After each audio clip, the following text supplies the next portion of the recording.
Ok, buenos días a todos. Bienvenidos a una clase más de Escuela Dominical Ex Mormona.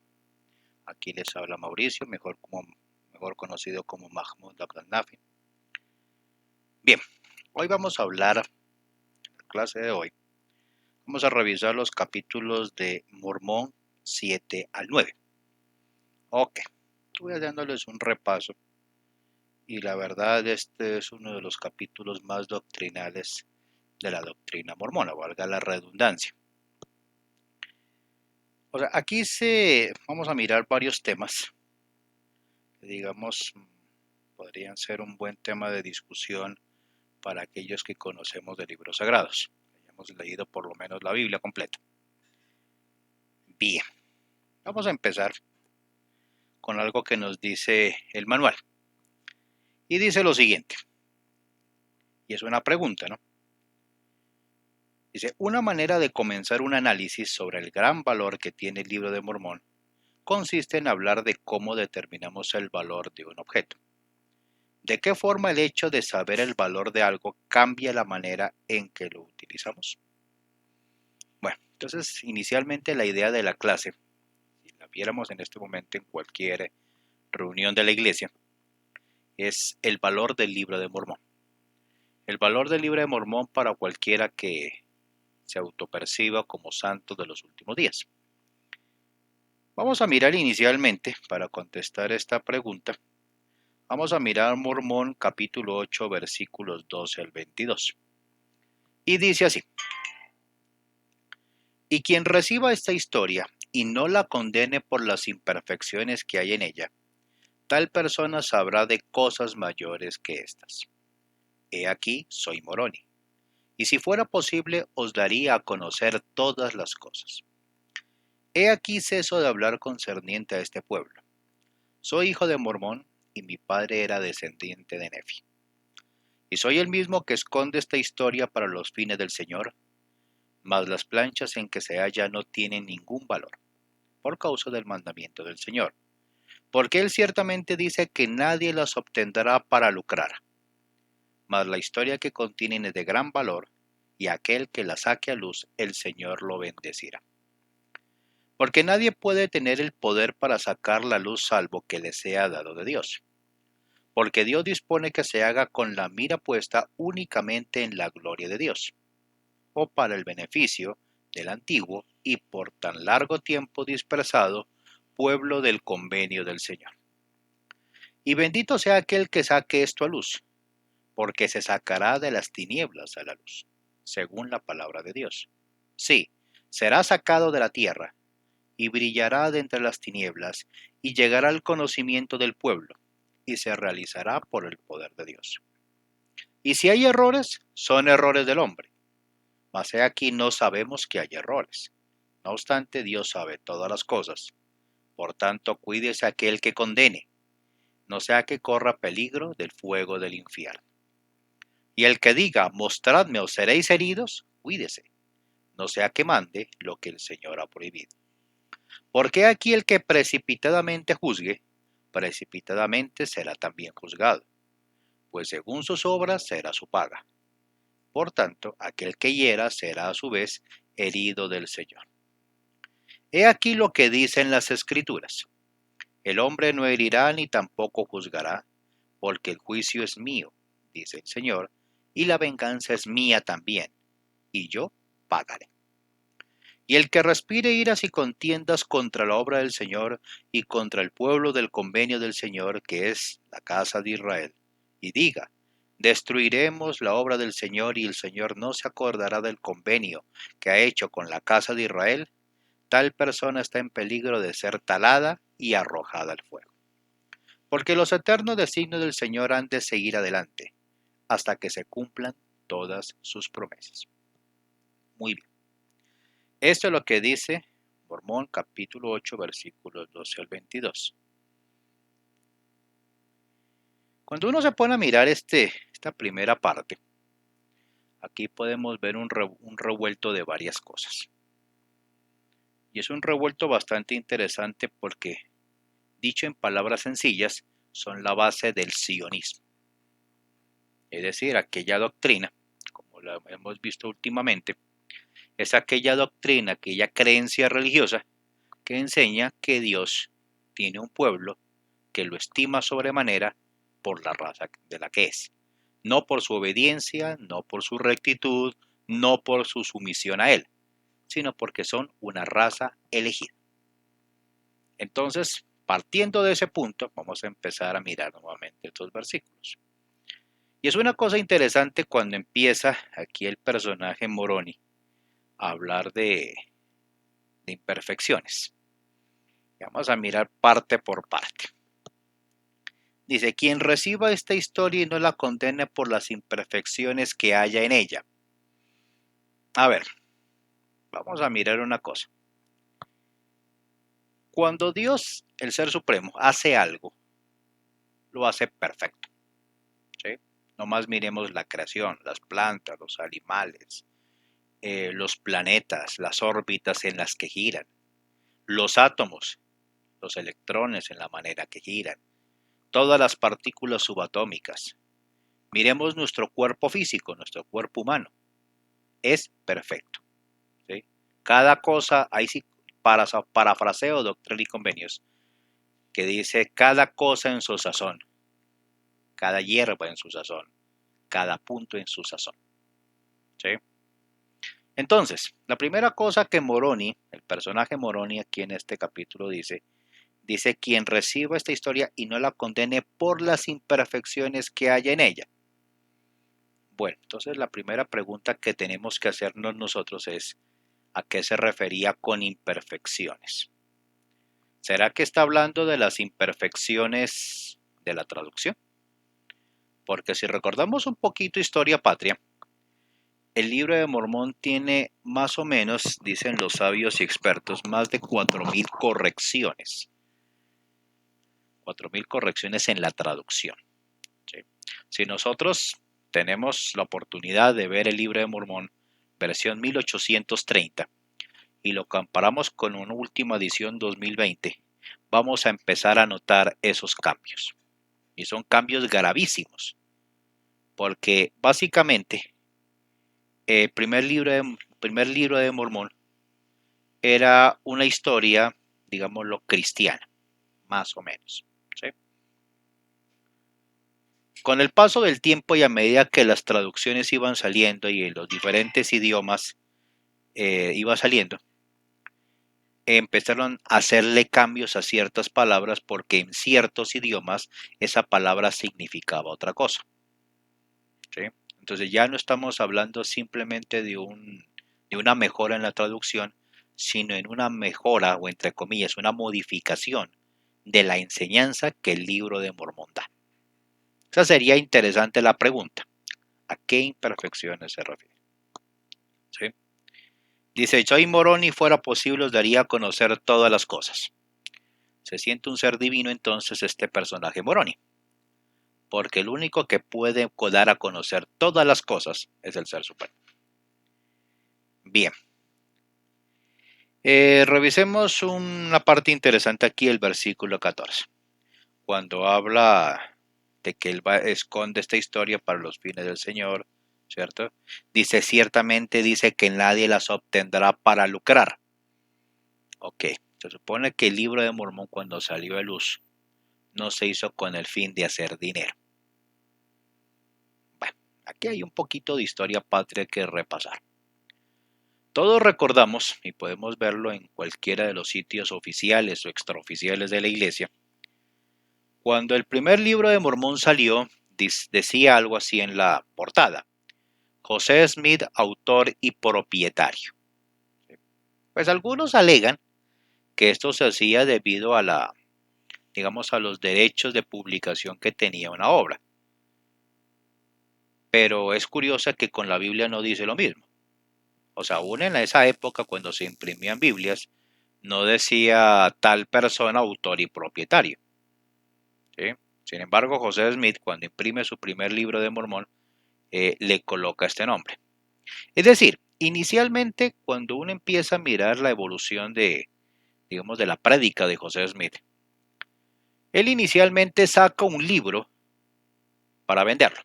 ¿Sí? ¿Por qué? Porque es una obra de ficción. Por eso le coloca el título de autor y propietario, ¿sí? Así como El Señor de los Anillos o como las Crónicas de Narnia. Más o menos era la misma idea. El problema es que el libro, en su momento, empezó a ser notorio por las grandes similitudes que tenía con otros libros de similares temas que estaban siendo publicados en el momento. Entonces, esa inversión inicial que Martin Harris le da, ese dinero según cuentan los relatos, le tocó y hasta hipotecar la casa para poder pagar esos gastos, ya no se pudo convertir, digamos, en el lucro que tenía que ser inicialmente, que era vender una obra de ficción. Entonces, todo indica que en ese momento es cuando aparece la idea de hacer una iglesia, una religión, inventar una iglesia cristiana basándose en las enseñanzas de este libro de ficción. ¿Sí? Entonces, ahí está el problema. Entonces, como dice aquí, nadie las obtendrá para lucrar. O sea, y volvamos a recordar Historia Patria. A ver, ¿cuántos realmente vieron el libro de Mormón físicamente? ¿Cuántos de los 3 testigos, cuántos de los 8 testigos vieron el libro de Mormón físicamente hablando? Todos sabemos que con el paso de los años, cada uno de los testigos, tanto de los que dicen que la vieron de manos de Moroni, como aquellos que dijeron que vieron el libro directamente y que lo tocaron directamente en las manos de José Smith, ellos con el tiempo fueron a decir que lo habían visto con algo llamado los ojos de la fe. Entonces, fue una experiencia espiritual, fue una experiencia transdimensional, por decirlo de alguna manera. Pero que realmente hayan visto y hayan tocado las planchas, así como decía José Smith que lo hacía, aunque hasta él inclusive, cuando uno mira la historia reciente de lo que se ha hallado, él no tenía ni necesidad de tocar las planchas porque él colocaba la piedra del vidente, esa piedrita de río que él decía tener, la metía en el sombrerito, se tapaba la cara con el sombrero y luego empezaba a traducir las cosas que estaban dichas en las planchas.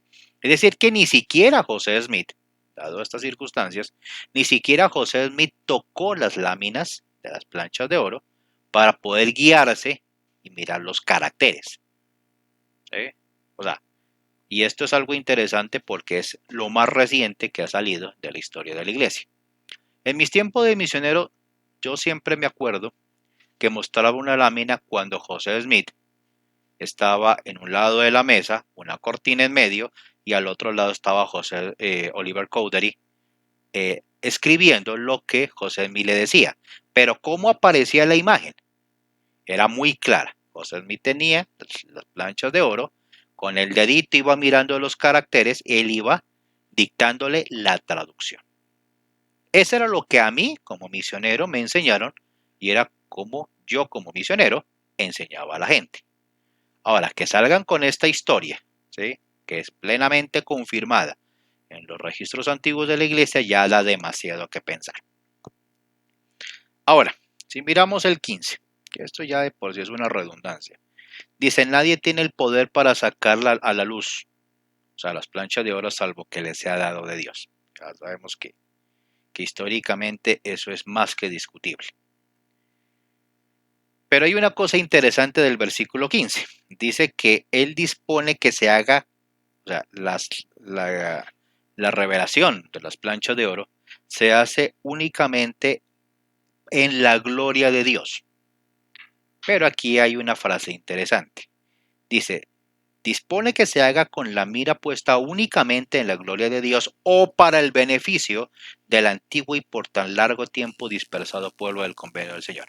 Aquí volvemos con el sionismo, ¿sí? Es decir, la gloria de Dios es el éxito de Israel.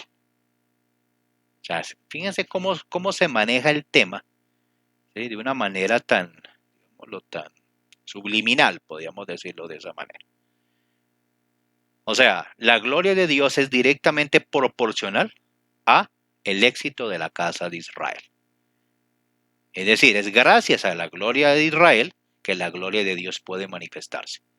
Esto es realmente sionismo puro Y esto básicamente es rebajar al Ser Supremo al nivel de sirviente, porque el Ser Supremo sirve a la casa de Israel. Ahora, miremos el 16. Bendito sea aquel que saque esto a luz. Bueno, José Smith, ¿cierto? Esta bendición, entre comillas, va dirigida a José Smith. Se sacará de las tinieblas a la luz según la palabra de Dios, y brillará de entre las tinieblas y llegará al conocimiento del pueblo y se realizará por el poder de Dios. Llevamos 200 años y apenas van 16 millones de santos de los últimos días bautizados. 5 millones activos y por ahí 1 millón dando diezmos. Es decir, si vamos a mirar esta luz, estamos hablando de la luz de una vela en comparación a la luz del sol. Dice el 17, si hay errores son errores del hombre. Volvemos al punto inicial. Es decir, las cosas hechas por el Ser Supremo son perfectas. Las cosas hechas por el hombre contienen errores. Siempre, pequeños o grandes, siempre van a tener errores. ¿Sí? Pero dice Moroni, ¿no? Y aquí hay una cosa interesante, no sé si fue error de traducción o es que José Smith se la pifió. Mas he aquí, no sabemos. O sea, se supone que es Moroni el que está hablando. Y Moroni está solo escribiendo estas cosas. De hecho, cuando uno mira, lo puede mirar en cualquiera de ustedes en PDF o en el aplicativo o en físico, ahí se muestra claramente al inicio del manual de maestro que Moroni está solo escribiendo estas cosas. Pero dice, he aquí no sabemos. O sea, había alguien más. Que hay errores. No obstante, Dios sabe todas las cosas. Por tanto, cuídese aquel que condene, no sea que corra peligro del fuego del infierno. Bueno, aquí me tocaría aplicar lo que en árabe decimos la mubajila. Mubajila en árabe significa la maldición. Aquí está aplicando el señor Smith una fórmula típicamente islámica. Si uno repasa la historia del Islam, una situación parecida pasó cuando el profeta Muhammad, paz y bendiciones sobre él y su familia, recibió un grupo de cristianos que llegaron allá para conocer las enseñanzas de Muhammad. Resulta que pues había el eterno dilema, no, Jesús es un profeta de Dios, no, Jesús es el Hijo de Dios, Dios hecho carne. Ok. Entonces llegó un punto en que el profeta muy amablemente les explicaba que eso no era cierto, y los cristianos decían que sí era cierto, y empezaron a decir sí, no, sí, no. Entonces pasó algo interesante. Se propuso que se hiciera la mubajila, es decir, pedir la maldición sobre el mentiroso. Entonces el profeta dijo, no hay problema, invoquemos la maldición de Dios sobre el mentiroso. ¿Sí? ¿Por qué razón? Porque hubo un evento similar en la Biblia, y fue cuando el profeta Elías, la paz sea con él, le dijo a los israelitas, delante del templo de Baal y delante de los sacerdotes de Baal, decía, si el Señor es Dios, síganle, si Baal es el Señor, síganle, pero no anden en medio de dos pensamientos. Entonces el desafío fue claro. Si Baal es Dios, que baje fuego del cielo y queme la ofrenda. Si el Señor es Dios, que haga lo mismo. Estuvieron de acuerdo. Entonces empezaron los sacerdotes de Baal, recordemos la historia, bailaron, danzaron, se cortaron con cuchillos, hicieron hasta para vender, rogaron de todas las formas posibles, y llegó el anochecer y nada. Entonces a lo último Elías simplemente hace una súplica a Dios y baja fuego del cielo. ¿Sí? Entonces el resultado de eso, todos conocemos la historia, es que por mandato divino Elías manda a mejor vida, al descanso eterno, a los sacerdotes de Baal. ¿Sí? Era una situación parecida. Entonces, el profeta Muhammad lleva a su familia, los cristianos se presentan a sí mismos con su caravana, y entonces le dice al profeta Muhammad, se la súplica, y luego dice a los sacerdotes cristianos que hagan lo mismo. Cuando les tocó el turno a los cristianos, lo pensaron. Dijeron, "Ah, no, no, no creo, o sea, no estamos como tan seguros de pedir semejante cosa a Dios". Entonces dejaron las cosas así por las buenas, quedaron como, digamos, como empate técnico, y cada cual tomó su camino. Esa, en referencia, es la historia. Entonces aquí, Moroni, el personaje Moroni, hace la mubajila, o sea, invoca la maldición. ¿Sí? Cuídese aquel que condene, no sea que corra peligro del fuego del infierno. Bueno, estoy diciéndole a medio planeta o al planeta entero, a todo aquel que me entienda, que el libro de Mormón es una reverenda mentira. ¿Sí? Entonces, santos de los últimos días, hagan lo mismo. Digan ustedes, el libro de Mormón es la palabra de Dios y que la maldición de Dios caiga sobre el mentiroso. Han pasado 200 años y de eso nada ha ocurrido. ¿Sí? Entonces, una de dos. O Dios miente, el Ser Supremo miente, cosa que Él no hace, o aquí el mentiroso es el señor Smith. Dice, el que diga, mostradme o seréis heridos, cuídese, dice el versículo 18. No sea que mande lo que el Señor ha prohibido. A ver, hágalo. A ver, el Señor Dios, Señor Jesús Mormón. A ver, yo digo, mostradme. A ver, si el Dios Mormón me va a herir. No lo va a hacer. Porque el Dios Mormón, tal como los mormones lo creen, no existe, no es un ser real. Es un ser de ficción que se le ha creado en la cabeza. Dice el 19, el que precipitadamente juzgue, precipitadamente será también juzgado. Bueno, y esta parte sí es real, esta parte sí tengo que reconocer que es real. Porque cuando alguien que sale de la iglesia les dice estas cosas a un miembro fiel de la iglesia, precipitadamente nos juzgan. No más basta mirar los sitios de exmormones y ver la manera en que se refieren a los exmormones. ¿Sí?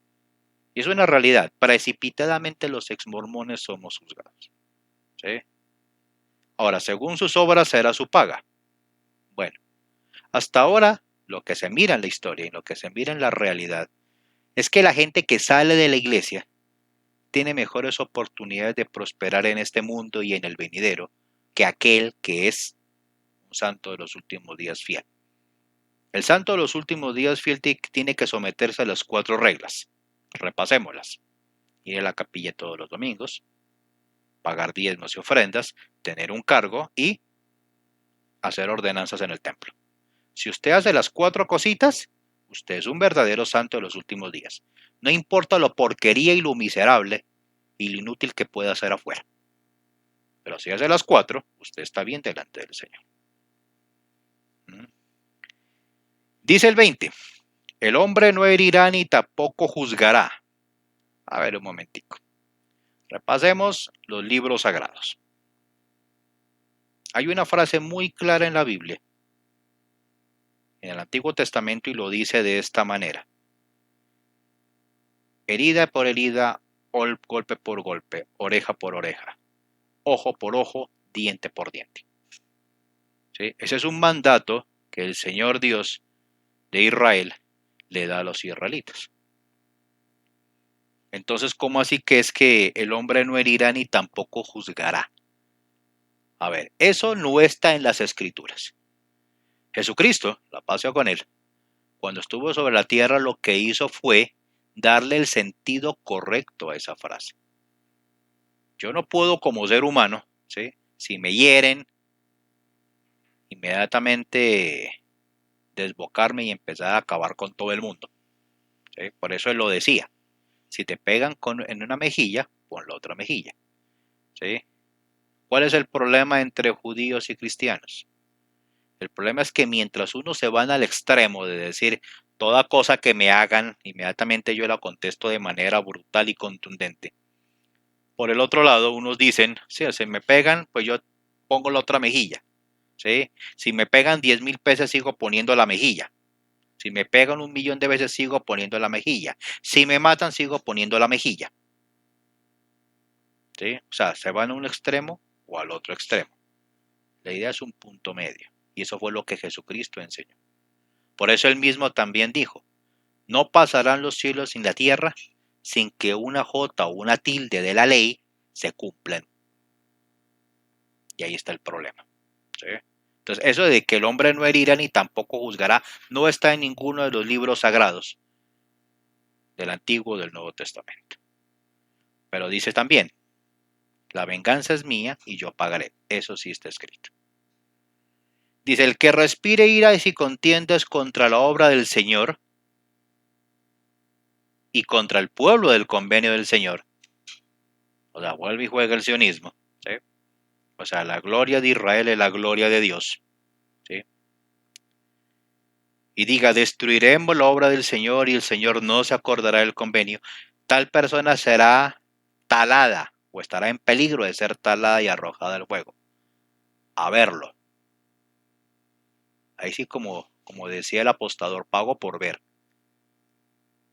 A ver, ¿cómo así que el Señor Dios siempre va a estar al lado de Israel? A ver, para que eso se cumpla en su totalidad, dicen los libros sagrados, el pueblo de Israel tiene que ser un pueblo sumiso a Dios.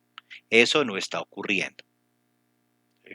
Si uno mira por allá en la Palestina ocupada, el pueblo que se hace llamar Israel es un pueblo que permite toda clase de libertinajes. O sea, la mayoría de la gente que vive en Israel, del Estado de Israel, o como así lo llaman, son gente que no acepta el ser supremo.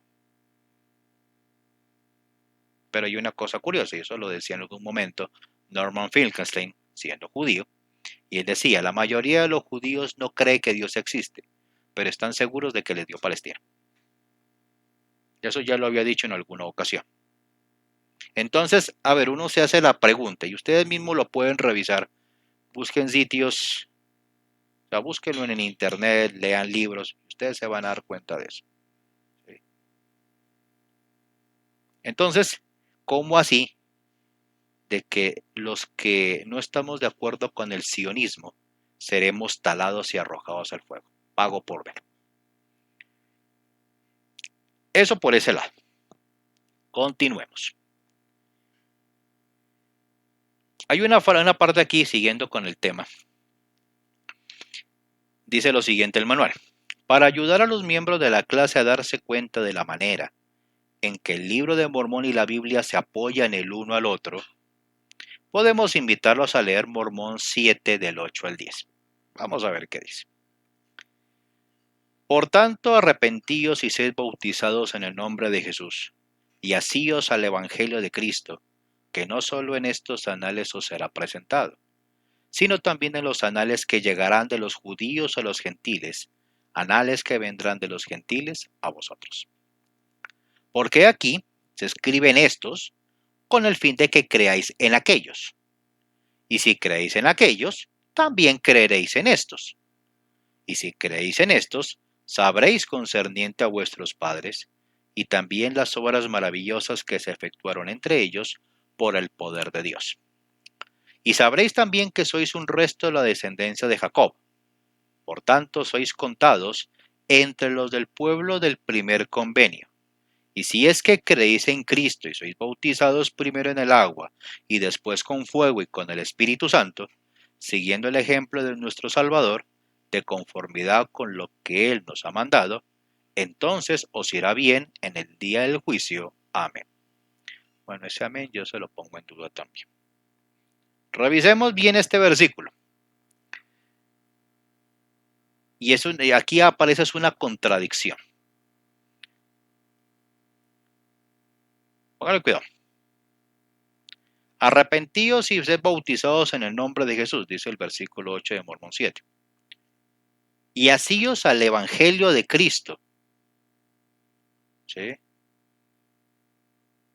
Y dice el 10.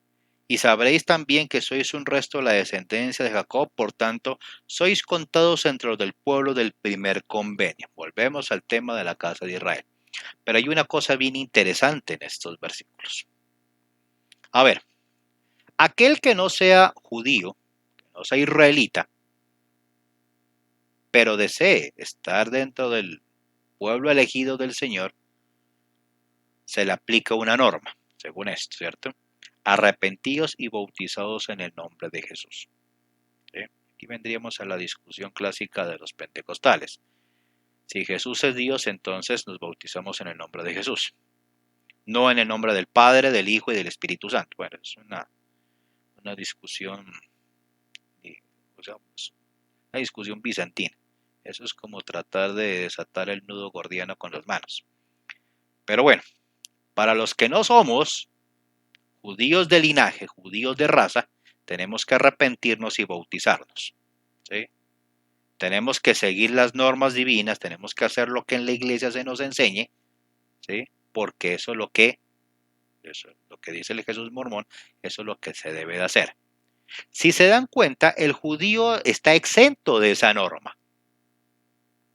¿Sí? ¿Por qué? Porque según el sionismo es más importante la raza que la obediencia. Pero para el que no es judío, sí debe obedecer. ¿Sí? Pero bueno, otro punto que aquí uno mira, ¿sí? Que dice que el Evangelio de Cristo será presentado no solamente en los anales que en ese momento está recopilando el personaje Moroni, sino también de los anales que vienen de los judíos a los gentiles, es decir, la Biblia. Dice, he aquí se escriben estos, es decir, los registros nefitas, con el fin de que creáis en aquellos, y viceversa. Eso es lo que dice textualmente el versículo 9. El que crea en el libro de Mormón, creerá en la Biblia. Y el que cree en la Biblia, creerá en el libro de Mormón. Básicamente. Esa es la idea, ¿cierto? O es la idea que predica el mormonismo. Es decir, para que usted entienda la Biblia, debe leer el libro de Mormón y entenderlo. Y viceversa. Si quiere entender el libro de Mormón, tiene que leer la Biblia. Ok. Ese sería cierto. ¿Sí? Tengo que reconocerlo. Sería cierto y sería válido siempre y cuando el libro de Mormón haya sido un real registro de una civilización compuesta por descendientes de los hijos de Israel. ¿Sí? Si esa realidad histórica fuera palpable, se fuera visible, alejado de cualquier creencia o dogma religioso, existiría la posibilidad de que fuera real. Pero ¿cuál es el problema? El problema del libro de Mormón es que no tiene ni una, bueno, tiene una. Y no está en América, está en Yemen. Solamente hay un sitio, o sea, oficialmente detectado, que hable de algo que haya hablado el libro de Mormón y era Nahom. Es el único. ¿Sí? ¿Y eso por qué? Porque hay un grabado en hebreo antiguo que dice NHM. Lo que mucha gente no sabe, muchos santos de los últimos días no saben. Los musulmanes lo sabemos porque al conocer la historia de las naciones de la antigüedad, sabemos por qué ese sitio se llama Nahom. ¿Sí? Ahora, debo aclarar algo. Para el siglo XIX, el sitio Nahom aparece en mapas de la época. El sitio Nahom era un sitio muy conocido como un lugar de paso para llegar a la Meca en las peregrinaciones, en lo que en árabe se llama el Hajj. La peregrinación a la Meca, los que ustedes conocen de religiones, es uno de las cosas que un musulmán debe hacer por lo menos una vez en la vida. Uno de los sitios donde uno pasaba, si uno venía por ejemplo de la India o de China, ¿sí? Del sur de China y tenía que ir por barco, uno tenía que arrimar inicialmente a Yemen, ¿sí?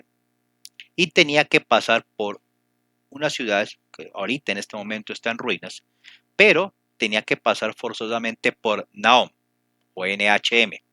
¿Qué es Nahom? Si uno mira las ruinas del lugar, es simple y llanamente un cementerio judío. ¿Sí? O sea, los judíos del Yemen todavía existen, es una comunidad fuerte dentro de Yemen, ¿sí? Aunque todos sabemos que Yemen es un país de mayoría musulmana chía.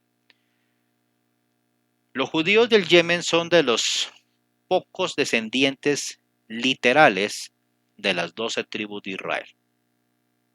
Era un sitio muy conocido para la época dura. Mejor dicho, usted puede coger mapas de 1500, 1600, 1700 y el sitio de esa ciudad era muy concurrido.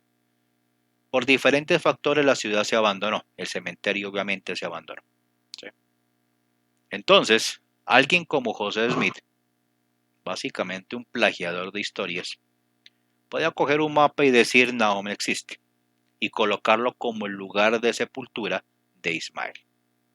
O sea que ni siquiera podíamos llamarlo realmente una evidencia a favor del libro de Mormón.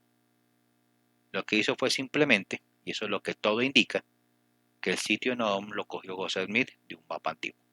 Eso fue todo. De ahí para abajo usted no encuentra ni una sola referencia, ni un solo nombre de los nombres del libro de Mormón, ni una sola de las ciudades del libro de Mormón, ni una sola de las historias del libro de Mormón que se relacionen con Mesoamérica o se refieran a los territorios que en un tiempo pertenecieron a los incas. No existe ni un solo nombre, ni uno. O sea, eso para cualquier santo de los últimos días serio que quiera realmente conocer el lado histórico de su religión, tendría que hacerlo pensar. Y hacerlo pensar grandemente. Y yo, como dije en alguna ocasión, tiene más fidelidad el Señor de los Anillos o las Crónicas de Narnia que los relatos del libro de Mormón. Porque por lo menos los personajes que salen en esos dos libros son parte de la tradición y la mitología de culturas ancestrales de Europa. Por lo menos. Entonces, eso es lo que debería hacernos pensar. Entonces, volviendo al punto. O sea, ¿por qué creer en la Biblia leyendo el libro de Mormón? ¿O por qué leer o por qué creer en el libro de Mormón leyendo la Biblia? O sea, no tiene sentido en el sentido histórico. De hecho, hay cosas del libro de Mormón que contradicen la Biblia. Eso es una cosa que debería hacernos pensar. O sea, a menos de que yo lo mezcle con tradiciones cristianas milenaristas. Pero textualmente que hayan cosas que complementen la una a la otra, eso no ocurre. Pero sí hay una cosa curiosa. Esta frase me llama la atención y fue una de las primeras cosas que me acordé mientras investigaba el Islam. Decía, he aquí se escriben estos con el fin de que creáis en aquellos. Cuando uno coge el Corán y lo lee, uno inmediatamente nota la similitud con el Antiguo y el Nuevo Testamento de la Biblia. Y no hay contradicciones mayores entre uno y otro libro. ¿Sí? Más que todo el Corán lo que hace es aclarar cosas del Antiguo Testamento o del Nuevo Testamento. Hay una frase en el Corán donde se le llama el criterio al libro sagrado del Islam. Al-Furqán se dice en árabe. El Corán como libro sagrado es el criterio para determinar no solamente las verdades que existan en la Biblia, sino la de cualquier libro sagrado de la tierra. ¿Sí?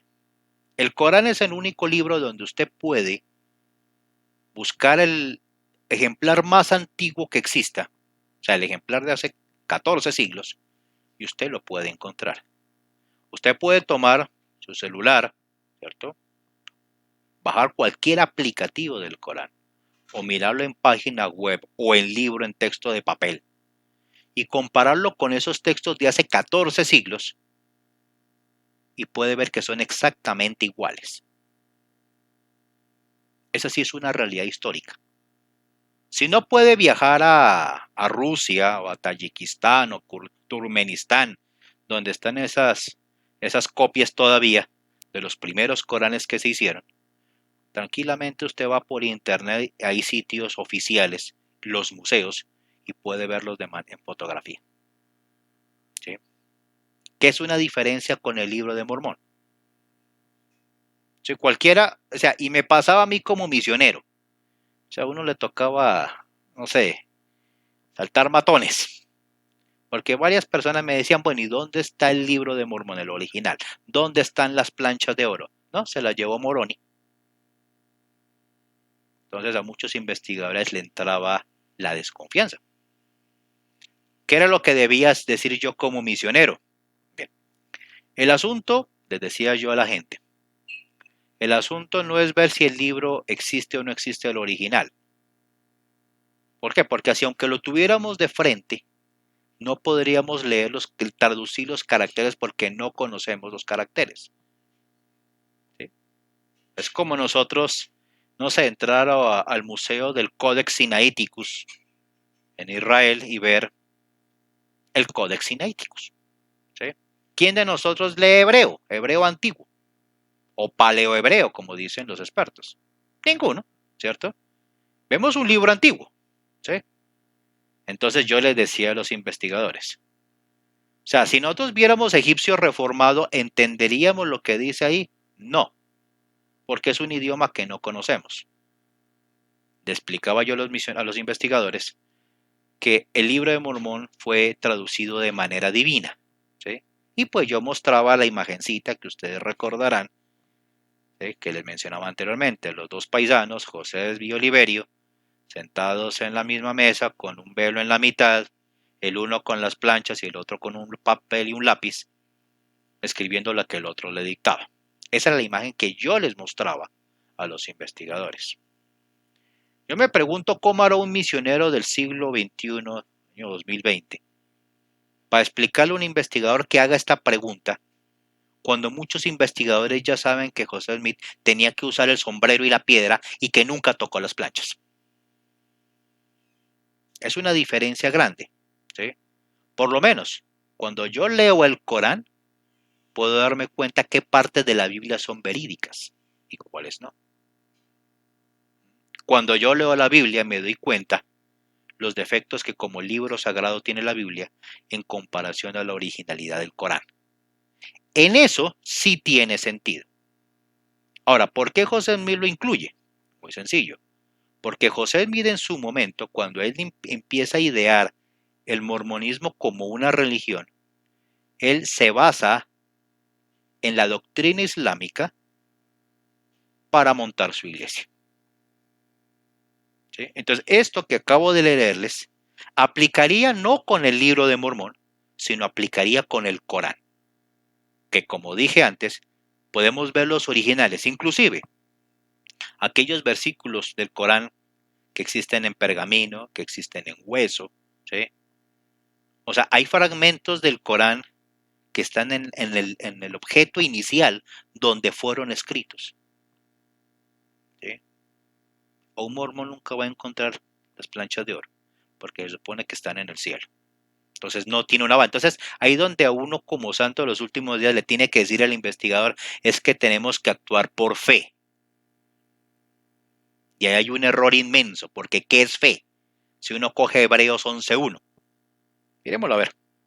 Y es interesante coger este tema de la fe. Porque es que uno dice, no, es que por la fe se hacen las cosas, por la fe se hacen los milagros.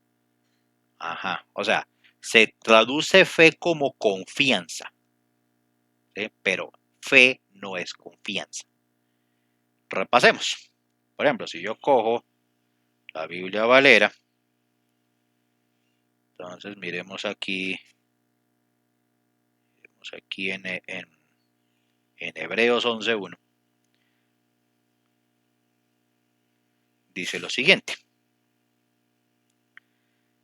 Es pues la fe la certeza, es pues la fe, perdón, es pues la fe la certeza de lo que se espera, la convicción de lo que no se ve.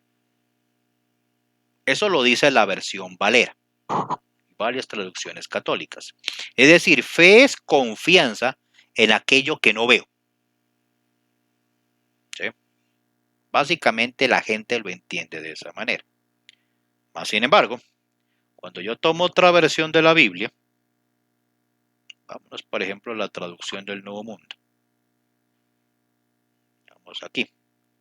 Vamos a mirar la Biblia aquí, vamos a mirar Hebreos 11, el 1. Y dice lo siguiente, la fe es la certeza de lo que sucederá, lo que se espera. La prueba convincente de que existen realidades que no se ven. Eso es la fe. La prueba convincente. Inclusive aquí me acabo de dar cuenta, hace siglos no cogí esta versión de la Biblia. Tenía otra frase, más diciente. La demostración evidente de realidades aunque no se contemple.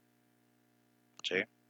La fe es la certeza de que sucederá lo que se espera. ¿Sí? O sea, en eso incluye confianza. Perfecto. La prueba convincente, la prueba evidente de que existen realidades que no se ven. ¿Sí? ¿Cómo usted demuestra que existen realidades que no se ven? Es interesante que la traducción se la mejoró aquí un poquito. ¿Sí? Muy sencillo, a través de la investigación, a través de la experimentación, a través del estudio. ¿Sí? No es como muchos misioneros hacen cuando tienen un investigador que le dan la charla a uno, hermano, arrodíllese y pídale al Señor que le indique si el libro de Mormón es verdadero. ¿Sí? Arrodíllese en el nombre de Cristo. Ya nos volvimos evangélicos. O sea, eso no es fe. O sea, la fe real tiene que ver con estudio, con investigación y sobre todo con la demostración de realidades, aunque no se vean. Yo puedo demostrar que existe el electrón cuando manejo la electricidad. Puedo demostrar que existe la gravedad cuando dejo que algo caiga. ¿Sí? Puedo demostrar la falta de gravedad cuando voy en un avión, suelto la misma cosa y en vez de de ir abajo, va para arriba. ¿Sí? Es a través de la experimentación. Hasta el mismo Jesucristo lo decía. El que hace la voluntad de Dios conocerá si mi doctrina es de Dios o si yo hablo por mi propia cuenta. Entonces, cuando uno mira, digamos, este tema de la fe, no necesariamente tiene que ser con confianza. No necesariamente. Tiene que ver con darme cuenta, ahí sí cito y parafraseo a Moroni en capítulo 10. El que lea, medite y ore. ¿Sí? Pero ¿qué hacen los misioneros para coger investigadores? Ore. Y las otras dos, ¿qué? Las dejan de lado. ¿Sí? Y ahí está el error. El error de mucha gente que se bautiza en la iglesia. Comen entero. Simplemente aceptan las cosas como vienen. No investigan, no leen, no analizan, no meditan. Simplemente el misionero lo que hace es tratar de meterle en la cabeza a la persona de que el libro es verdadero, si el libro es verdadero porque existe. No porque diga la verdad 100%. El libro de Mormón como libro, digamos, como libro didáctico tiene muchas verdades. ¿Sí? Hay muchas enseñanzas buenas, no se niega. ¿Sí? Pero no son enseñanzas originales porque fueron sacadas de otros libros que realmente existen y que realmente tienen un soporte histórico de alguna manera. ¿Sí? De hecho, hay muchas partes del libro de Mormón que son extraídas directamente y casi palabra por palabra del Corán. Entonces, ahí está el problema. Pero decide que el libro de Mormón viene de Dios, no, porque ni siquiera el origen del libro es claro. Ni siquiera la traducción, la historia de la traducción es clara. Tiene contradicciones.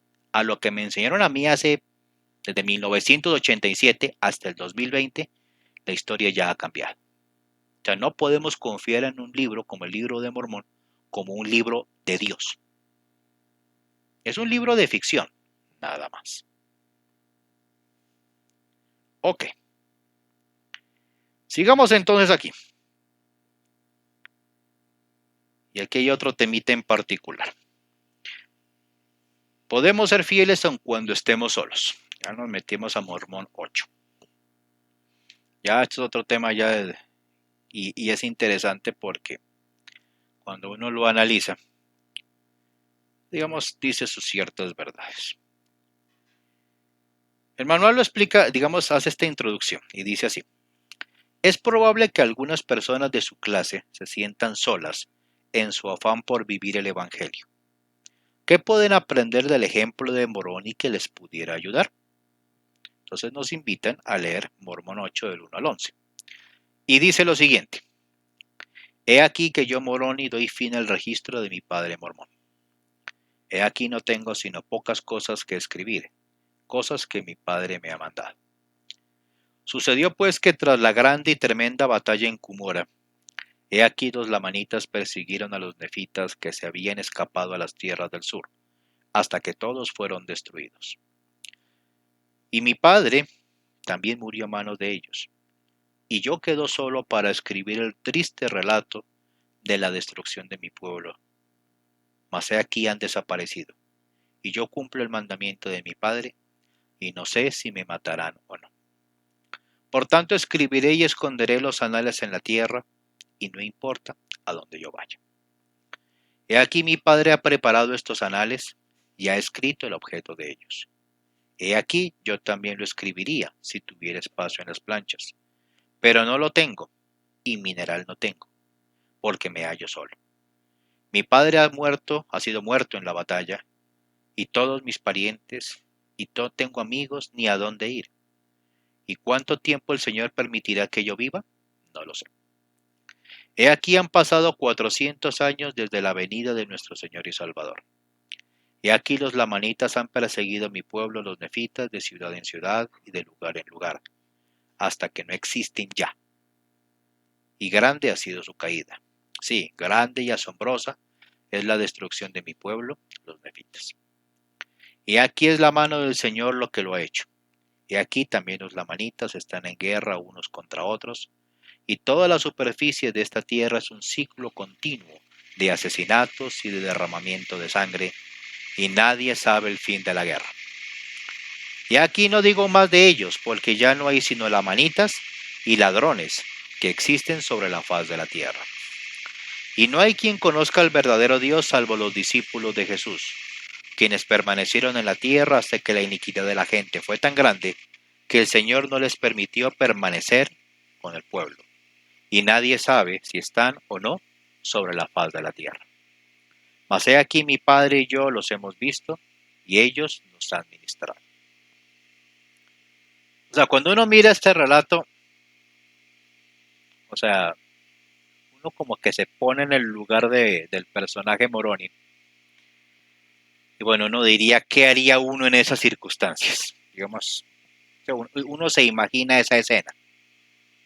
No tengo familia, no tengo amigos, no tengo papá, no tengo mamá. Estoy a riesgo de morir en cualquier momento. Hay gente que me va a ver porque soy blanco y delictal y me va a meter mi flechazo. ¿Sí? Vivir escondido es complicado. Y en realidad sí lo es. ¿Sí? Según el relato, Moroni permaneció fiel. Por eso fue que, según la misma historia que contaba José Smith, después apareció como un ser resucitado, como un ángel. Bueno, o sea, digamos lo que Moroni murió fiel y que murió fiel siendo solo. Esto me lleva a pensar cosas importantes y es una realidad. Los que creemos en y aceptamos la existencia de un ser supremo tenemos que pasar por cosas parecidas. O sea, en este momento uno como creyente se siente de alguna manera solo. Se siente solo. Porque la mayoría ahorita de la humanidad, ahorita si uno quiere ser popular, tiene que hacer lo que los demás digan. Tiene que hablar lo que los demás hablan. Tiene que por lo menos aparentar que uno piensa como los demás piensan. Y ahí hay un problema. Es el hecho de, o sea, me acuerdo que hay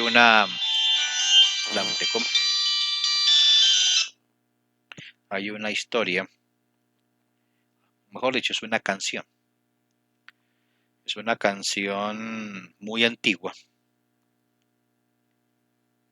O sea, tiene como título Gil.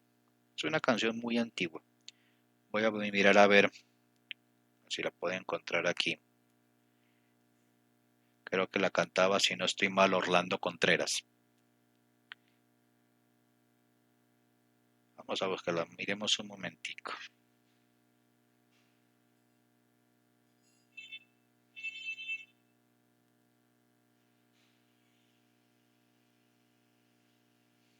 Vamos a ver si la encuentro aquí.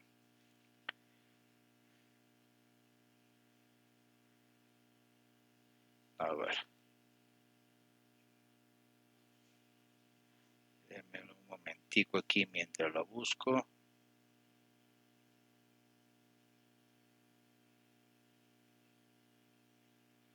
A ver si la encuentro.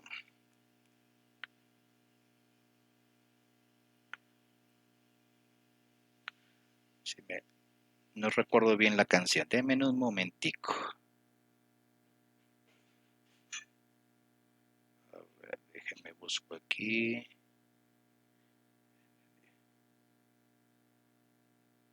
Dice Gil.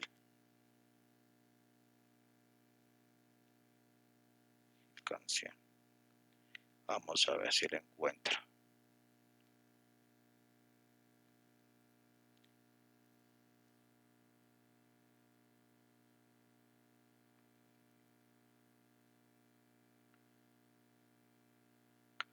A ver, me lo busco aquí.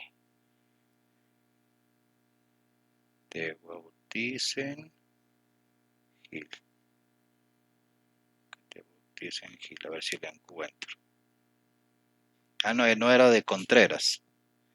Era de. Era de Lucho Gatica. Ah, no, perdón. Rolando la serie. Sí. Me gustaría repasarlo un poquito. Y dice, con el pucho de la vida apretado entre los labios, la mirada turbia y fría, un poco lento el andar.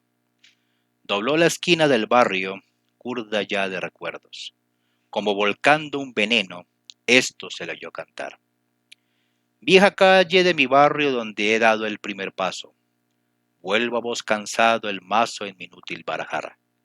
Con una daga en el pecho, con mi sueño hecho pedazos, que se rompía en un abrazo que me diera la verdad. Aprendí todo lo bueno, aprendí todo lo malo. Sé del beso que se compra, sé del beso que se da. Del amigo que es amigo, siempre y cuando le convenga.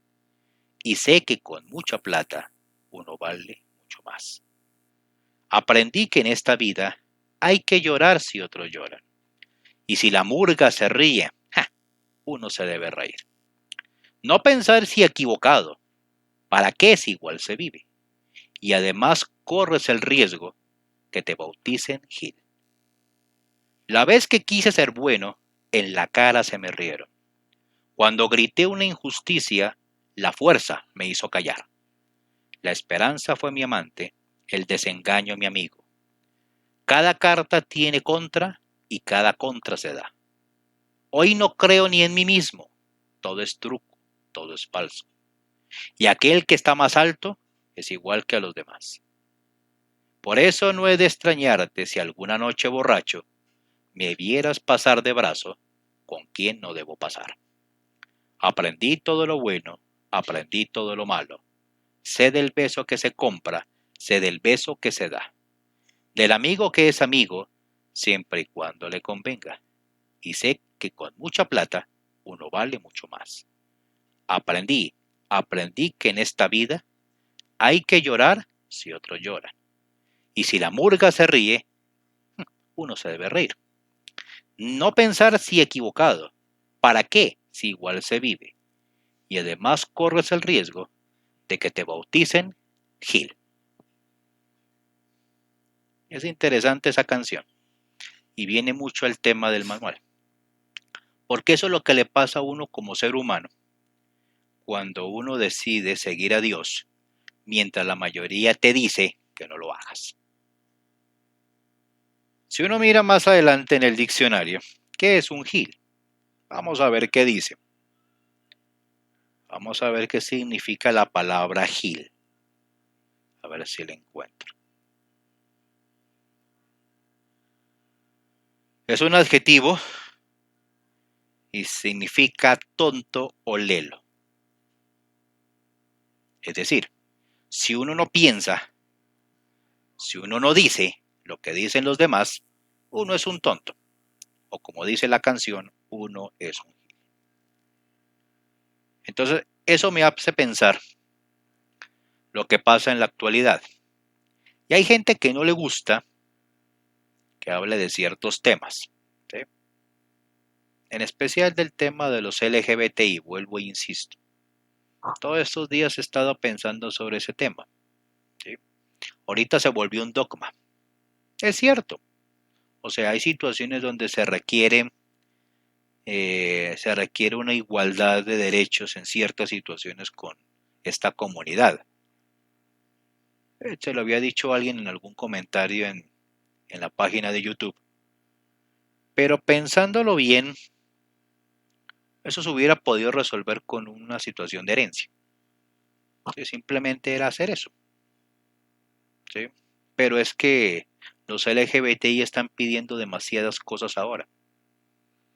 Me hace recordar el caso que pasó en esta semana pasada en España, donde se está colocando un proyecto de ley para que simplemente una persona vaya a la oficina de registro civil y si quiere cambiarse su orientación sexual simplemente va y se la haga.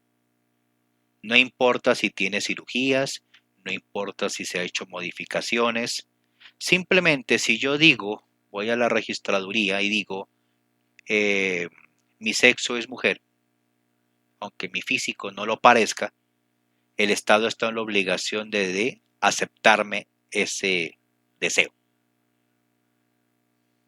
En California, por ejemplo, se, se legalizó la pedofilia.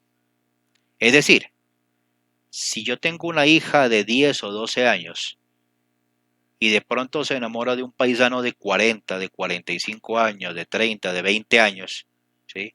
Y tiene sexo con mi hija, ya no lo puedo acusar de pedófilo, ¿sí? ¿Por qué? Porque la ley me lo permite, ¿sí? Es decir, estamos llegando a un punto en donde si yo quiero permanecer dentro de esta sociedad, tengo que forzosamente aceptar lo que esa sociedad me imponga. Es así de sencillo, ¿sí?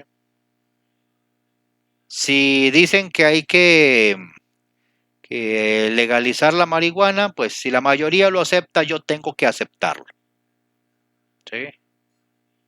Si yo tengo que aceptar que un joven, un varón, vaya al colegio con falda y no es escocés, tengo que aceptarlo. Si una niña llega con el pelo de rosado, tengo que aceptarlo, ¿sí?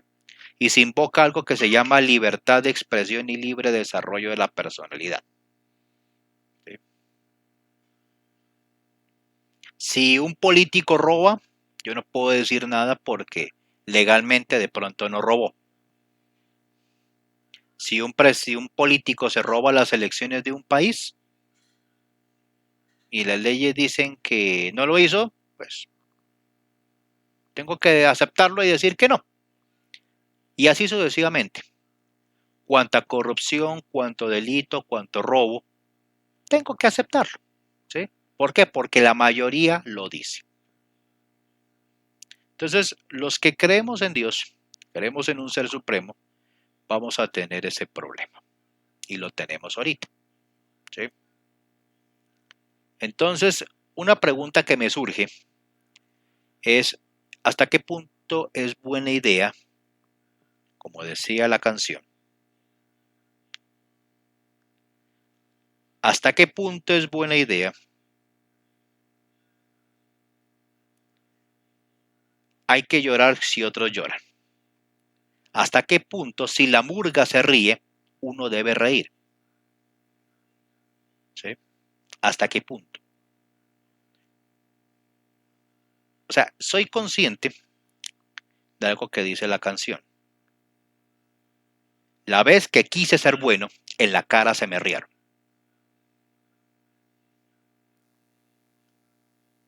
Entonces, valores como la honradez, como la moral, como la integridad, como la castidad, en este momento son pasadas de moda. Y ya parece que eran pasadas de moda en la época de Rolando la serie. ¿Sí? A toda persona que piense como yo pienso, como muchos pensamos, nos dicen gil, nos dicen tontos, ¿sí? Nos dicen desactualizados, nos dicen anacrónicos. O legalmente, como se dice ahorita, somos homofóbicos, transfóbicos, xenofóbicos, bueno, todos los fóbicos posibles. Porque ahorita todo, cuando una persona piensa diferente a la mayoría, uno se lo cataloga como fobia. Si uno toma la palabra fobia, vamos a mirar lo que dice, qué significa fobia.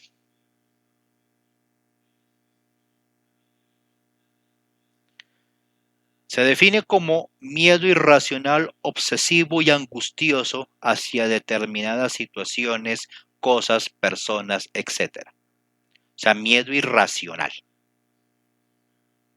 O sea, vamos a mirarlo de esta manera. Es irracional que un hombre seduzca a un muchacho, lo penetre por detrás y tengo que aceptarlo. ¿Sí? Es irracional ver a dos mujeres haciendo lo mismo. ¿Es irracional ese miedo? ¿Sí? ¿Realmente lo es? ¿Sí? O sea, ¿sería irracional que una hija mía se consiguiera una novia? ¿Sí? ¿Tengo que aceptarlo porque las leyes y la sociedad así me lo imponen? O sea, ¿es algo obsesivo? ¿Algo angustioso? ¿Sí? Cuando uno mira cómo reaccionan gente como estas, ellos sí son irracionales, son obsesivos y son angustiosos. Entonces, si ellos me dicen a mí homofóbico, ¿sí? Yo con toda justicia podré decir ustedes son heterofóbicos, porque ellos sí son irracionales, obsesivos y angustiosos. ¿Sí? Entonces, si por ejemplo soy un pedofóbico, ¿sí? Yo puedo decirle perfectamente pedófilo. O sea, son cosas que en este momento uno tiene que tener en cuenta si uno realmente quiere vivir los mandatos de Dios como Dios los manda. Los libros sagrados son claros en estos temas. El problema es que la gente, vuelvo y digo, por el afán de salirse de las normas de la iglesia, están literalmente lanzándose al barranco en el afán de experimentar cosas nuevas, ¿sí? De hacer lo que nunca pudieron hacer en la iglesia. ¿Por qué? Porque estaban guardando una apariencia de piedad. Querían hacer las cosas, pero no podían hacerlas, porque en la iglesia se les enseñaba que no podían, ¿sí? Las normas en sí no eran malas. El problema es que la gente se reprimía de eso. Se reprimía completamente, ¿sí? Porque no quería quedar mal delante de la sociedad mormona. Entonces, una cosa para que lo piensen todos, ¿sí? Todos los exmormones y todos los santos de los últimos días que me escuchen, ¿sí? Una cosa es salirse de la iglesia y otra cosa es tomar veneno por el solo hecho de saber qué se siente o cómo se siente. Bien, siguiendo con el manual. Dice, el libro de Mormón se escribió para nuestros días.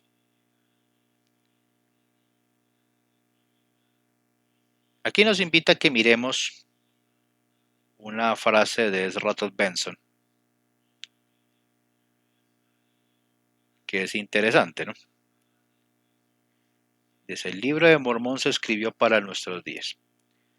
Presidente Benson decía alguna vez, los nefitas nunca tuvieron el libro, ni tampoco los lamanitas de la antigüedad. Fue escrito para nosotros. Cada uno de los escritores principales del libro de Mormón testificó que escribía para generaciones futuras. Si ellos vieron nuestros días y eligieron aquellas cosas que serían de máximo valor para nosotros, ¿no es pensando en ello que deberíamos estudiar el libro de Mormón? Constantemente deberíamos preguntarnos, ¿por qué inspiró el Señor a Mormón o a Moroni o a Alma para que se incluyera esto en su registro? ¿Qué lección puedo aprender de esto que me ayude a vivir en este día y en esta época? Y tiene razón en algo. El libro de Mormón tiene muchas lecciones morales de valor. Es una realidad evidente. ¿Sí? Hay cosas que en este momento están pasando que el libro de Mormón menciona. Yo me hago la pregunta, ¿será que José Smith tenía información privilegiada?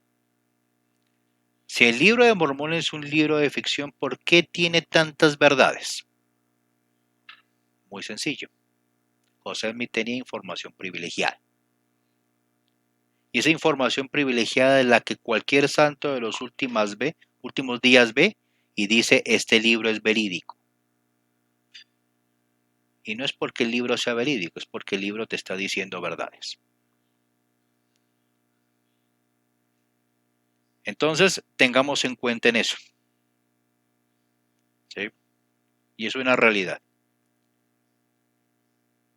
que tenemos que tener en cuenta para seguir. Bueno, eso es lo que aprendimos hoy en la clase. Les invito a que continuemos la próxima semana. Si tienen preguntas o comentarios, no se preocupen, escríbanlas ahí en la sección de comentarios y nos vemos en una próxima ocasión. Buenas tardes.